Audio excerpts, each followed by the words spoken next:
los años 70 la División Académica de Artes con 4 facultades: Artes Plásticas, Música, Teatro y Danza. En 1975 empiezan a manifestarse promotores culturales independientes y empiezan a aparecer en escena estos promotores culturales que se mueven por su parte, como Luis Recci, que funda la Galería Libertad, y el teatrero Miguel Ángel Pimentel, que le ayuda en esto. Y si recuerdan ustedes, también es cuando surge La Tasca, que es este lugar a donde seguramente muchos de nosotros hemos ido a tomar una cerveza, una copa de vino, a escuchar a algún buen grupo, que sigue existiendo hasta ahora La Tasca y mostrándonos, dando muestras de expresiones culturales vigentes. A veces hay grupos de jóvenes que a lo mejor no nos emocionan mucho, pero que sí se ha convertido en un escaparate muy importante para ver qué es lo que está aconteciendo en la cultura en el ámbito nacional. Ya decía yo que está, por supuesto, Lorenzo Arduengo, lo citaba hace un momento, pero también está el maestro Mario Muñoz, un hombre de letras, que se ha dedicado de manera importante a realizar distintas actividades editoriales y de fomento a la literatura. Raúl Hernández Viveros, que también ha hecho un trabajo editorial importante. Sergio Dorantes y Guillermo Cuevas, que han sido promotores de la música. Y por supuesto Francisco Beberido, el queridísimo Paco Beberido, actor, director e investigador de teatro, entre muchísimas otras personas que han dinamizado la acción cultural en Jalapa. Repito, no son todos, falta por documentar muchísimo de este quehacer. En 1979, y esta narración, disculpen que a lo mejor es un poco larga, pero es que es importante que en cada década encontramos sucesos relevantes y actores igualmente relevantes. Promovido por Rebeca Buches, se inaugura el Ágora de la Ciudad, que también continúa existiendo actualmente con el apoyo del gobierno del estado y lo que entonces era Fonapaz, un espacio sin duda alguna de gran relevancia en la ciudad capital.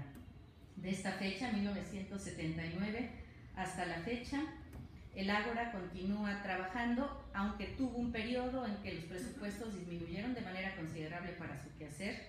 Jalapa dejó el Ágora de la ciudad, Rebeca dejó el Ágora de la Ciudad por cuestiones personales, tuvo que salir del país, y en el tiempo que ella no estuvo al frente de este centro cultural, el centro sin duda alguna pierde mucho del brillo que tenía con Rebeca, que lo vuelve a retomar en el año 1999, cuando este centro cultural se remodela. Rebeca Buches ha sido una de las mujeres más importantes también en el área de la promoción cultural, una mujer inquieta que siempre está proponiendo temas de discusión y de gestión, pero que además tiene una pasión enorme por la ciudad de Jalapa. En la década de los 80 suceden cosas muy importantes, no únicamente en Jalapa, sino en general en el país y en el mundo. En el año 82 se da la Declaratoria de México sobre las políticas culturales, que definen, es una declaratoria que es paradigmática, porque se da una nueva definición de lo que es la cultura. Anteriormente se consideraba que existía la alta cultura y la baja cultura, que era una concepción terrible, porque era una concepción excluyente. Aquello que era considerado como baja cultura se veía con bastante desprecio, y afortunadamente a partir de la declaración de la UNESCO, que dice que la cultura son los símbolos espirituales y materiales, intelectuales y afectivos que caracterizan a una sociedad o un grupo social, también los sistemas de valores, tradiciones y creencias, es decir, se abre este gran concepto de cultura, y entonces reconocemos en nuestra vida cotidiana a la cultura ya con otra perspectiva. Esta declaración de México marca las nuevas formas también de la promoción cultural. Ya no es únicamente promoviendo las bellas artes, sino otras actividades. En 83, un año después de esta declaratoria, la Secretaría de Educación Pública implementa el Plan de Actividades Culturales de Apoyo a la Educación Primaria, PACAEP por sus siglas, que en el estado de Veracruz tuvo una gran proyección en la Secretaría de Educación y Cultura, y que iba dirigido específicamente a los maestros de educación primaria. Ya posteriormente, en 1987, durante el periodo de gobierno de Fernando Gutiérrez Barrios, se crea, entonces sí, la Secretaría de Educación y Cultura, teniendo como primer secretario al maestro Guillermo Zúñiga Martínez, y el Instituto Veracruzano de la Cultura bajo la dirección de la doctora Ida Rodríguez Prampolino. Ambos funcionarios públicos dan un impulso extraordinario a la cultura de Veracruz. Junto al maestro Zúñiga, destacan 3 promotores culturales que, si bien cumplen con un cargo en la administración pública estatal, se destacan por su vocación y entusiasmo en las tareas de acción cultural en Jalapa. Me refiero a la escritora y poeta Silvia Sigüenza, al antropólogo Jesús Morales Fernández y al maestro e historiador Francisco Alfonso Avilés. Una década más tarde, al iniciar los años 90, se inicia en nuestra ciudad la Feria Nacional del Libro Infantil y Juvenil de Jalapa, durante la cual se realizan también encuentros de promotores culturales. Destaco el trabajo de la maestra Acela Castro, que nos acompaña esta tarde por acá, promotora de la Procuraduría Federal del Consumidor, pero además una mujer que surge de las filas de la promoción cultural de la Subsecretaría de Educación Pública. Tiene una experiencia fabulosa, yo diría que es de las pioneras de la promoción cultural en nuestro país y está aquí con nosotros en Jalapa. Muchas gracias, Acela, por acompañarnos esta tarde. Acela tiene mucho que darnos y yo espero que me permitas tener una entrevista contigo precisamente para complementar este panorama de la promoción cultural en esta ciudad.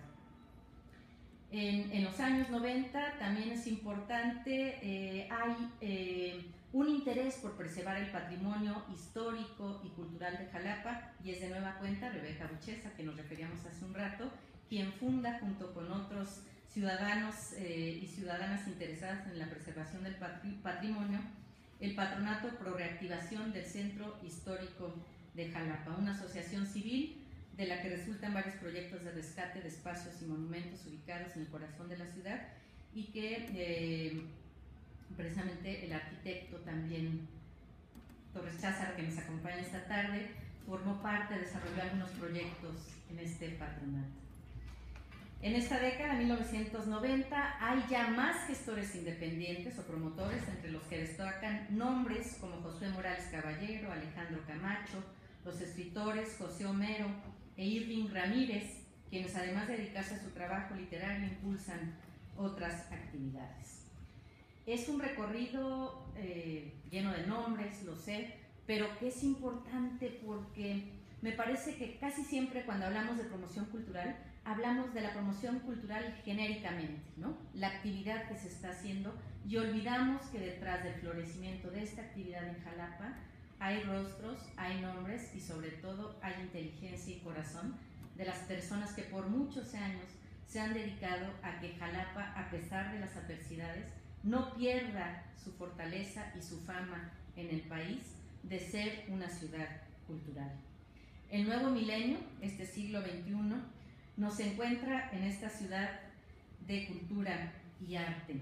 Reconozco en los promotores culturales que he mencionado, solo algunos, y los que todavía no aparecen aquí, una gran pasión y experiencia en la organización de actividades culturales. Su quehacer es cimiento fuerte para lo que se genera en este siglo XXI. Admiro su entrega desinteresada en la promoción de la cultura, su certeza del impacto de la cultura en la población para trascender realidades y construir mejores mundos. Mi agradecimiento a todos y a todas ellas por todo el camino recorrido y sus enseñanzas. Esta primera historia apenas iniciada centra su primera mirada en los promotores culturales del siglo XX. La que sigue, la del siglo XXI, creo que será tarea de los gestores del siglo XXI, pero habrá que empezar a hacerla. La oportunidad que se nos da a través del Consejo de la Crónica para documentar esta historiografía y otras como ha sido la de la arquitectura, las de las distintas actividades que le confieren rostro a nuestra Jalapa, la Jalapa en la que estamos caminando a diario, es una oportunidad única. Yo felicito al Ayuntamiento de Jalapa por esta decisión de crear un consejo que pueda aportar a la construcción de su historia y además, desde lo que estamos viviendo ahora, voltear a valorar con mayor profundidad y con mayor cariño lo que nos han dejado, el legado tan importante que nos han dejado los anteriores jalapeños. Licenciado, es solo el inicio y yo ofrezco que muy pronto pues espero estar dando resultados de esta investigación como parte de las tareas que me he propuesto yo como integrante del Consejo de la Crónica. Yo estoy a sus órdenes si quisieran comentar o preguntar alguna cosa, y mil gracias por acompañarnos esta tarde. La historia es de todos. Si ahora me correspondió a mí dar la palabra, es un privilegio enorme, pero los invito a que cada uno, y es la convocatoria que acaban precisamente de emitir, todos somos constructores de nuestra historia. La historia empieza por el lugar que habitamos. Dediquemos a abonar en esto. Si no queremos escribir, grabemos. Hay tantas herramientas ahora para documentar lo que estamos viviendo, pero dejemos registrado estos tiempos, porque seguramente el que viene ya no volverá a ser igual. Muchas gracias a todos.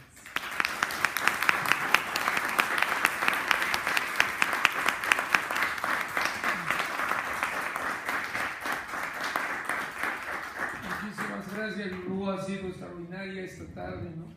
Que nos lleva a reflexiones profundas de la riqueza cultural de la que somos herederos dignos y la responsabilidad que implica la herencia de este gran legado a las futuras generaciones. Muchas gracias, Lulú. ¿Alguna intervención? ¿Alguien desea hacer uso de la voz, aportar algo, una pregunta? Creo que es importante siempre el intercambio de puntos de vista, enriquece el contenido de una charla como la de hoy. Maestra, una pregunta. Sí. De inicios del siglo, ya del siglo XIX, yo creo que Jalapa, como ciudad cultural o como villa o como pueblo antes, desde la época de la colonia, no sé si a lo mejor estoy equivocado, pero el hecho de que Jalapa fuera una villa, una población de paso desde la época de la colonia, la incursión de gente no tan solo de la península ibérica, sino de otras latitudes de Europa, yo creo que eso fue conformando a lo largo de los siglos el que Jalapa fuera una ciudad que se enriqueciera por los intercambios culturales, no nomás de la península ibérica, sino de otras gentes de otros países de Europa, que van haciendo de Jalapa una ciudad pues cultural, ¿no? El hecho también de que Jalapa tenga, usted lo mencionó hace rato, hay muchos elementos de la ciudad, la arquitectura de la ciudad, cada casa antigua, yo creo que es portadora de esa cultura que Jalapa posee. Y yo creo que, bueno, yo soy maestro de primaria, y yo creo que desde las aulas nosotros los maestros importa mucho e interesa también que nosotros como maestros, o todos, yo creo que la sociedad, mostremos a los niños que Jalapa es una ciudad rica de cultura, porque ahí es donde yo creo que a los niños les hace falta eso. Nosotros a lo mejor ya tenemos o percibimos que Jalapa es una ciudad cultural, pero los niños pues carecen de eso. Yo creo que ahí es donde podemos trabajar con los niños, ser promotores, ¿no? de irles a los niños abriendo un panorama más para que perciban la cultura, porque lo estético hace que esa formación estética hace que, yo pienso, ¿no? Bueno, y creo que sí es cierto, que nos hace como personas más sensibles. Y urge, ahorita como usted lo mencionó, en tiempos tan difíciles como ahorita, inculcar eso en los niños, los valores estéticos, porque eso nos hace más sensibles, más aprensivos de la misma vida de nosotros y de todo lo que nos rodea. Maestra, gracias por sus aportaciones. No, muchas gracias a usted. Y sí, sin duda, yo estoy convencida de que son los maestros, sobre todo con los niños chiquitos.